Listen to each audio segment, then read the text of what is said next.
우리 다시 한번 우리 옆 사람과 이렇게 인사하겠습니다. 믿음으로 승리합시다. 아멘. 믿음으로 승리하길 소망합니다. 우리 갈라디아서를 통해서 우리에게 계속 주시는 은혜는 이겁니다. 믿음으로 이긴다는 겁니다. 율법의 행위로냐? 아니다. 믿음으로다. 사랑하는 성도 여러분, 우리가 무엇으로 의롭다함을 얻을 수 있겠습니까? 믿음으로 의롭다함을 얻을 수 있습니다. 사도 바울이 은혜의 복음, 십자가의 복음, 부활하신 예수님을 빛 가운데 경험한 이후로 그는 철저히 주의 복음을 전하는 자로 헌신합니다. 갈라디아 지역을 가서 오랜 시간 머물면서 이방인들에게 복음을 전하고 회심한 자들에게 세례도 베풀고 교회를 세우고 양육해서 든든히 서도록 하였던 것이 사도 바울입니다. 시간이 지나니까 어떤 소식이 들립니까? 갈라디아 지역에 있는 교회들에 몰래 찾아온 이 거짓 교사들로 인해서 저들이 받은 믿음의 복음, 은혜의 복음을 잃어버렸다라는 소식을 들었던 것입니다. 이들이 어떻게 유혹하는 것입니까? 믿음으로만 구원받는다는 것이 참말이냐? 이것은 반쪽짜리 구원이 아니냐? 율법을 준수하고 할례도 행해야지 완전한 구원을 이루는 것이 아니냐? 어떻게 너희는 그 믿음으로 구원을 받을 수 있다는 것에 마음을 빼앗길 수 있느냐? 우리 역으로 이렇게 유혹했다라는 것입니다. 이들이 참 그럴싸하게 미혹하는 것 같습니다. 믿음에다가 행위를 덧붙였습니다.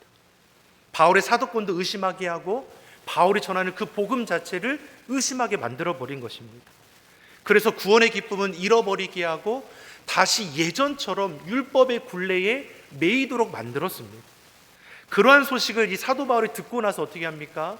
갈라디아 서신을 통해서 저들을 권면하는 것을 우리는 볼 수 있습니다. 우리 본문 3장 1절의 말씀을 같이 한번 읽어보겠습니다.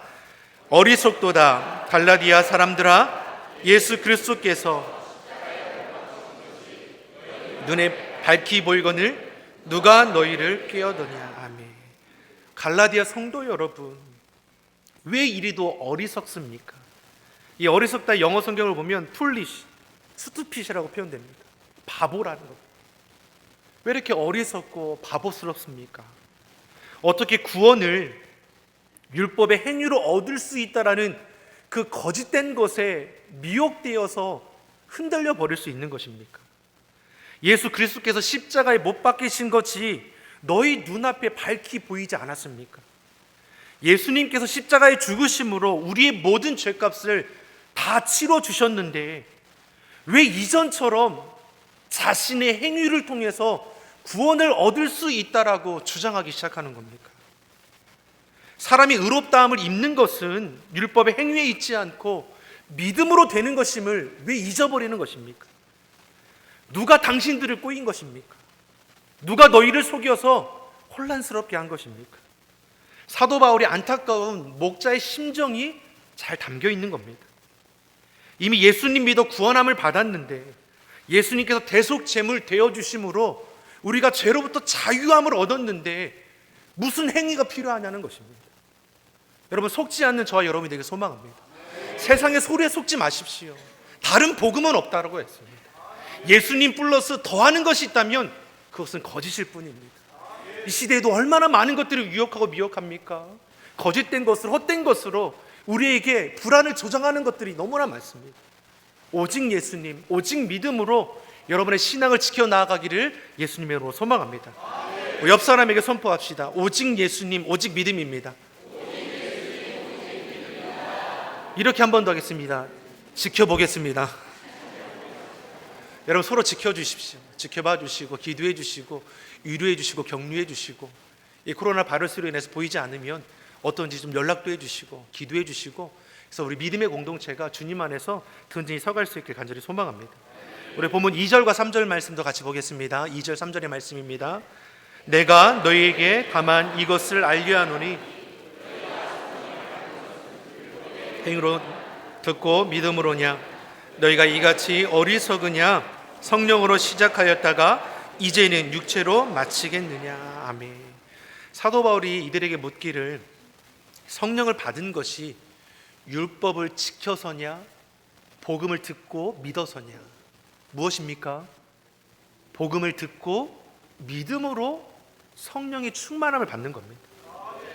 그런데 왜 구원의 감격, 성령의 충만함을 얻은 그 사실을 잊어버리고 다시 율법으로 돌아가려 하느냐라고 묻는 겁니다. 은혜의 복음을 듣고 믿기 전에 너희들의 삶이 어떠했는지 잊어버렸느냐? 이방인들이 예수님 믿기 전에는 어떻습니까? 구원받을 자격이 없던 자들이라고 말씀합니다. 본문 4절은 이렇게 말씀하지 않습니까? 우리 갈라디아 3장 4절 같이 한번 보겠습니다. 너희가 이같이 많은 괴로움을 헛되이 받았느냐? 과연 헛되도다. 이방인들이 어떤 괴로움을 받습니까? 이들은 이방인들이죠. 성경에서 이방인들에게 어떻게 표현하고 있습니까? 에베소서 2장 12절의 말씀을 보면 이방인들에 대해서 이렇게 말씀하고 있습니다. 에베소서 2장 12절의 말씀을 같이 읽어보겠습니다. 그때 너희는 그리스도 밖에 있었고 이스라엘 나라 밖의 사람이라 약속의 언약들에 대하여 외인이요 세상에서 소망이 없고 하나님도 없는 자이더니. 아멘. 이방인들에 가르쳐 뭐라고 말씀합니까? 그리스도 밖에 있던 자라는 겁니다. 구원받을 자격이 없었다는 겁니다. 이스라엘 나라 밖의 사람입니다. 하나님의 백성이 될 자격 이들 가운데 없었습니다. 약속의 언약들에 대해 외인이고 세상에서 소망이 없고 하나님자도 없었습니다. 즉 율법 아래 이방인들은 죄 아래 태어나서 죄를 짓다가 죄 가운데 심판받는 인생이었다는 것입니다. 그런데 십자가의 은혜로 구원의 길이 열렸습니다. 바울을 통해 은혜의 복음을 듣고 믿음으로 구원받아서 주님 안에 거하게 되었습니다. 주님 안에서 유대인이나 이방인이나 차별이 없음을 알게 된 것입니다. 누구든지 주의 이름을 부르는 자는 구원함을 얻는다는 것을 깨달아 고백하게 되었습니다. 이런 구원의 기쁨과 감격을 이 갈라디아 성도들이 이미 앞서서 경험한 것입니다. 5절의 말씀을 보니까 하나님께서 이들 가운데 성령의 충만함도 주시고 능력을 행하는 역사도 허락하여 주셨습니다. 사랑하는 성도 여러분, 우리도 예수님을 나의 주님으로 고백합니다. 아멘이십니까? 예수님이 나의 주, 나의 하나님이 되십니다. 여러분, 근데 이 고백이 내가 하는 것 같지 않습니까? 내가 내 힘으로 내 노력으로 예수님을 나의 구주로 고백하며 나온 것입니까? 전혀 그렇지 않다는 것입니다. 우리 안에 역사하시는 성령님께서 저와 여러분이 예수님을 나의 구주로 영접할 수 있도록 역사해 주셨다는 것입니다. 예수님께서 제자들에게 이렇게 물으셨습니다. 사람들이 나를 누구라 하느냐? 사람들이 예수님을 향해서 선지자 중에 한 사람이라고 합니다. 아, 그러냐? 그러면 너희는 나를 누구라 하느냐? 근데 제자 중에 베드로가 무엇이라고 고백합니까? 주는 그리스도시요 살아계신 하나님의 아들입니다. 놀라운 고백을 베드로가 하는 것입니다. 베드로의 대답을 듣고 예수님께서 기뻐하시고 칭찬하시면서 이렇게 말씀하십니다. 마태복음 16장 17절의 말씀을 우리 같이 읽어보겠습니다. 예수께서 대답하여 가라사대 이를 내게 알게 한 이는 혈육이 아니요 하늘에 계신 내 아버지시라. 아멘. 베드로가 주님을 고백할 수 있었던 것은 스스로가 노력해서 된 것도 아니고 사람이 가르쳐 준 것도 아니고 누가 알게 하십니까? 하나님께서 알게 하십니다. 하나님께서 믿게 하십니다. 여러분이 이 자리에 올 수 있는 것은 하나님께서 여러분을 사랑하셔서 성령님을 우리 가운데 보내셔서 구원함토록 이끌어 주셨다는 것입니다.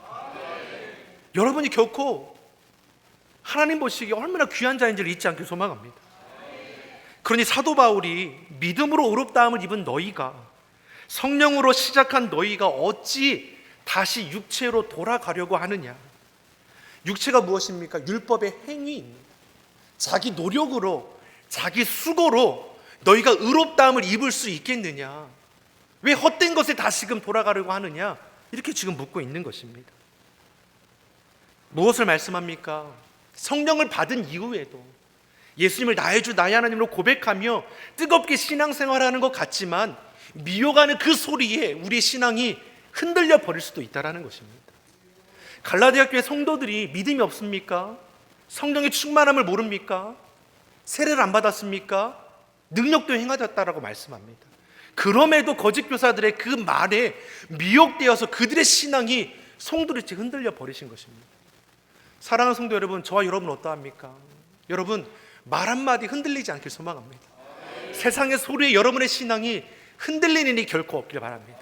오직 예수님, 오직 믿음으로 여러분의 신앙을 삶의 자리에서 지키시고 세워갈 수 있기를 간절히 소망합니다. 사단이 이렇게 미혹하는 겁니다. 우리만 미혹했습니까? 예수님께서 공생애를 시작하실 때 40일 금식하신 이후에 가장 먼저 사단이 뭘 했습니까? 예수님을 시험했습니다. 사단은 예수님도 시험했습니다. 우는 사자처럼 삼킬 자를 두루 찾아다닌다라고 말씀합니다. 그러기 믿는 저와 여러분은 어떻게 합니까? 근신하라, 깨어라라고 말씀하는 겁니다. 영적으로 깨어 있어야 합니다. 우리 옆 사람에게 선포합시다. 깨어나십시오. 결코 조는 분이 있어서 이렇게 얘기하는 것은 아닙니다. 오해하지 않길 바랍니다. 영적으로 깨어나는 것이 얼마나 중요한지 모릅니다. 사랑하는 성도 여러분, 우리의 영이 깨어나야 합니다.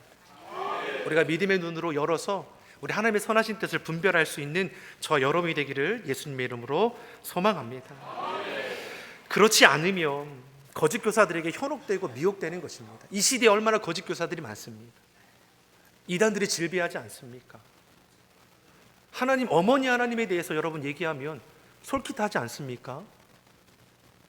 고개 끄덕끄시면 안 되는데 여러분, 없는 거에 더하는 것이 아니라 있는 거에서 덧붙여서 우리를 미혹하는 겁니다. 그러기에 우리가 알면서도 속아 넘어갈 때가 너무나 많다는 겁니다. 보이스피싱, 우리가 위험이 있다는 걸 모릅니까? 근데 작년 한 해 피해액이 얼마인 줄 아십니까? 4천억이라고 합니다.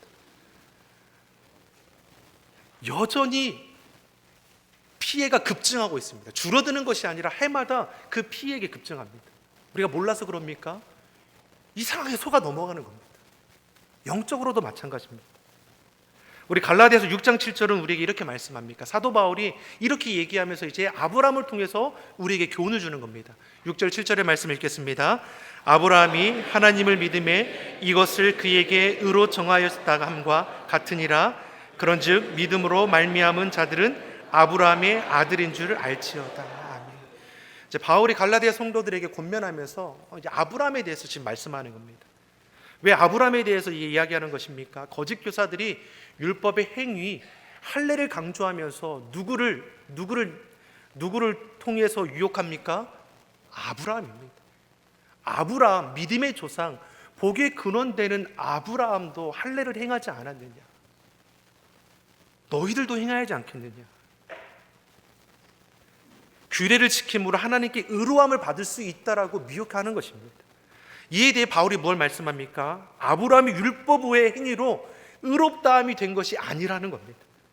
아브라함이 할례를 행하고 규례를 지킴으로 자격을 얻어서 복의 근원이 되고 믿음의 조상이 되고 열국의 아비가 되고 하나님의 벗이라 칭함받은 것이 아니라는 겁니다. 우리가 잘 아는 것처럼 아브라함은 75세에 하나님께 부름을 받았습니다.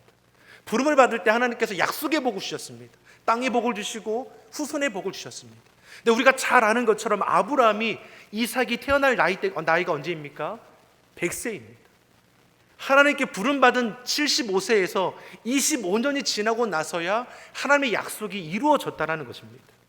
그 시간 가운데 어떤 일이 벌어집니까? 육신의 연약함이 그대로 고스란히 드러나는 걸 볼 수 있습니다. 육신을 의지하는 아브라함을 보았습니다. 여종 하갈을 통해서 이스마엘을 낳았습니다. 여전히 그 안에도 자신의 육신을 의지하는 그런 모습이 있었다는 것입니다. 근데 나이가 많아서 늙어지게 되고 이제는 자기가 여력이 없음을 알게 될 때 무엇이라고 고백합니까? 우리 창세기 15장 3절의 말씀을 한번 같이 보겠습니다. 같이 읽어보겠습니다. 아브라함이 또 가로되 주께서 내게 씨를 아니 주셨으니 내 집에서 길리운 자가 나의 후사가 될 것이니이다. 아브라함이 무엇을 고백합니까? 여전히 하나님의 말씀을 신뢰하지 못하는 모습을 우리에게 보이는 겁니다. 내 육신의 힘으로 할 수 없을 때가 되니까 하나님을 신뢰함으로 나온 것도 아니고 하나님께서 나에게 자식을 주지 않으니 내 종 중에 하나가 내 후사가 될 거라는 겁니다. 하나님께서는 아브라함을 책망하지 않으십니다. 그를 데리고 가서 다시금 믿음을 더해 주시는 걸 볼 수 있습니다. 창세기 15장 5절의 말씀입니다. 같이 읽어보겠습니다. 그를 이끌고 밖으로 나가 가라사대 하늘을 우러러 무뼈를 셀 수 있나 보라. 또 그에게 이르시되 내 자손이 이와 같으리라. 아멘. 하나님께서 육신을 바라보며 좌절하고 포기하는 아브라함에게 눈을 들어 밤하늘의 별을 셀 수 있나 보라고 합니다. 그 많은 별을 셀 수 없죠. 내 자손이 이와 같이 되리라, 약속의 말씀을 더해 주십니다. 육신의 눈으로 보면 생산할 능력이 없는 자신과 자신의 안에 살아가 보이지만 믿음의 눈으로 보면 불가능을 가능케 하시는 하나님의 놀라운 역사를 볼 수 있는 것입니다. 즉 하나님께서는 무엇입니까? 아브라함에게 얼레고 달래고 데리고 오는 겁니다. 포기하지 않고 이끌어주시고 도와주시고 기다려주심으로 저가 다시 믿음으로 고백할 수 있도록 인도해 주셨다는 겁니다. 그러니까 다시 말하면 무엇입니까? 아브라함이 대단한 것이 아니라 우리 하나님이 대단하신 것입니다. 하나님은 아브라함의 그 믿음의 고백을 들어주십니다. 아브라함이 그제서야 뭘 고백합니까? 창세기 15장 6절의 말씀에 우리 같이 한번 보겠습니다. 아브라함이 여호와를 믿으니 여호와께서 이를 그의 의로 여기시리라. 이 믿음의 고백을 할 수 있었던 것도 하나님께서 이렇게 할 수 있도록 이끌어 주셨다라는 겁니다. 그럼에도 하나님께서는 그의 믿음으로 인정해 주고 계십니다. 믿음 안에서 우리도 이와 같이 하나님의 약속의 복을 누릴 수 있는 자로 우리를 불러주셨습니다. 영적으로 보면 우리 또한 어떻습니까? 아브라함의 후손이라고 말합니다. 사랑하는 성도 여러분, 저와 여러분에게 소망이 있는 것이 아니라 하나님께 소망이 있습니다. 우리를 불러주시고 구원하여 주신 우리가 하나님 안에 거하게 될 때 하나님께서는 우리를 포기하지 않으시고 이끌어주시고 인도하여 주시고 끝까지 기다려 주심으로 이 땅 가운데 나를 통해 행하실 일들을 이루어 가게 될 것입니다. 아브라함이 놀라운 성취를 보지 않으십니까? 사도 바울을 변화시켜서 쓰지 않으십니까? 저와 여러분 하나님께서 어떻게 쓰시겠습니까? 여러분 믿음으로 고백하며 여러분의 삶의 자리를 세워갈 수 있기를 예수님의 이름으로 소망합니다. 사랑하는 성도 여러분, 주님 안에서 하나님께서는 꿈꾸게 하게 하시고 주님의 선하신 뜻을 이 땅 가운데 이뤄갈 수 있도록 우리를 도우십니다. 육체에 머무는 인생이 아니라 영원한 생명 가운데 거할 수 있도록 우리를 도와주십니다. 그래서 나의 자랑 예수님입니다. 나의 자랑은 내게 있지 않습니다. 오직 여호와 하나님께 있음을 우리는 고백할 수 있는 것입니다. 로마서 4장 2절에 우리에게 이렇게 말씀합니다. 4장 2절의 말씀을 같이 보겠습니다. 만일 아브라함이 행위로서 의롭다 하심을 얻었으면 자랑할 것이 있으려니와 하나님 앞에서는 없느니라. 믿음의 조상 아브라함이 믿음으로 의롭다함을 입었습니다. 그런데 율법의 행위로 구원을 받았다고 갈라디아 성도들을 미혹하니 사도 바울이 우습지도 않은 것입니다. 무엇보다 아브라함 시대에는 율법이 없었습니다. 율법은 어느 때입니까? 모세 때부터 하나님께서 허락하셨습니다. 그러니 아브라함이 율법의 행위로 의롭다함을 입었다는 그 말 자체가 성립이 되지 않는 것입니다.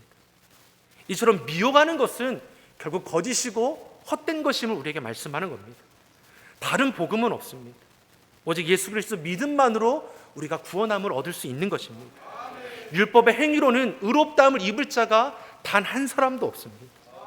나아가 사도 바울은 율법의 행위에 속한 자, 율법으로 의롭다함을 얻는다라고 주장하는 이들은 저주 아래 거한다라고 우리에게 말씀합니다. 우리 갈라디아 3장 10절의 말씀을 같이 읽어보겠습니다. 3장 10절의 말씀입니다. 무릇 율법 행위에 속한 자들은